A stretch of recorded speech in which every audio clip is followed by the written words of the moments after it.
Job chapter 21. Then Job replied, "Listen carefully to my words. Let this be the consolation you give me. Bear with me while I speak, and after I have spoken, mock on. Is my complaint directed to a human being? Why should I not be impatient? Look at me and be appalled. Clap your hand over your mouth. When I think about this, I am terrified. Trembling seizes my body. Why do the wicked live on, growing old and increasing in power? They see their children established around them, their offspring before their eyes. Their homes are safe and free from fear. The rod of God is not on them. Their bulls never fail to breed. Their cows calve and do not miscarry. They send forth their children as a flock. Their little ones dance about. They sing to the music of timbrel and lyre. They make merry to the sound of the pipe. They spend their years in prosperity and go down to the grave in peace. Yet they say to God, "Leave us alone. We have no desire to know your ways. Who is the Almighty that we should serve him? What would we gain by praying to him?" But their prosperity is not in their own hands, so I stand aloof from the plans of the wicked. Yet how often is the lamp of the wicked snuffed out? How often does calamity come upon them? The fate God allows in his anger? How often are they like straw before the wind, like chaff swept away by a gale? It is said, God stores up the punishment of the wicked for their children. Let him repay the wicked so that they themselves will experience it. Let their own eyes see their destruction. Let them drink the cup of the wrath of the Almighty. For what do they care about the families they leave behind when their allotted months come to an end? Can anyone teach knowledge to God, since he judges even the highest? One person dies in full vigor, completely secure and at ease, well nourished in body, bones rich with marrow. Another dies in bitterness of soul, never having enjoyed anything good. Side by side they lie in the dust, and worms cover them both. I know full well what you are thinking, the schemes by which you would wrong me, that you say, "Where now is the house of the great, the tents where the wicked lived?"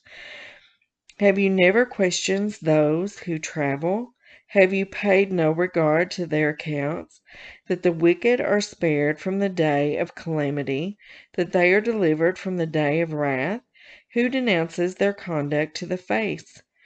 Who repays them for what they have done? They are carried to the grave, and watch is kept over their tombs. The soil in the valley is sweet to them. Everyone follows after them, and a countless throng goes before them. So how can you console me with your nonsense? Nothing is left of your answers but falsehood. Chapter 22. Ellipsis. When Ellipsis the Temanite replied, "Can a man be of benefit to God? Can even a wise person benefit him? What pleasure would it give the Almighty if you were righteous? What would he gain if your ways were blameless?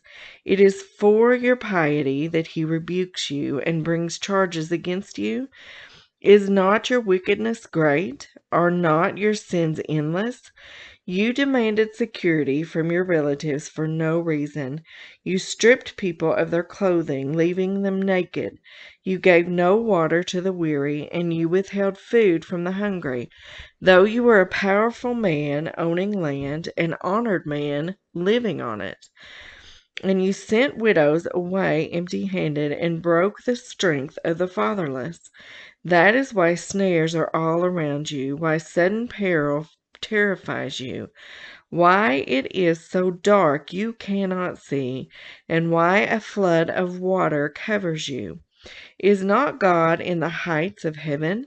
And see how lofty are the highest stars. Yet you say, what does God know? Does he judge through such darkness? Thick clouds veil him, so he does not see us, as he goes about in the vaulted heavens. Will you keep to the old path that the wicked have trod? They were carried off before their time, their foundations washed away by a flood. They said to God, "Leave us alone. What can the Almighty do to us?" Yet it was He who filled their houses with good things. So I stand aloof from the plans of the wicked. The righteous see their ruin and rejoice.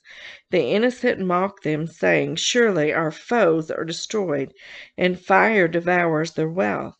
Submit to God and be at peace with Him. In this way, prosperity will come to you. Accept instruction from His mouth and lay up His words in your heart. If you return to the Almighty, you will be restored. If you remove wickedness far from your tent, and assign your nuggets to the dust, your gold of Ophir in the rocks in the ravines. Then the Almighty will be your gold, the choicest silver for you. Surely then you will find delight in the Almighty and will lift up your face to God. You will pray to Him, and He will hear you, and you will fulfill your vows.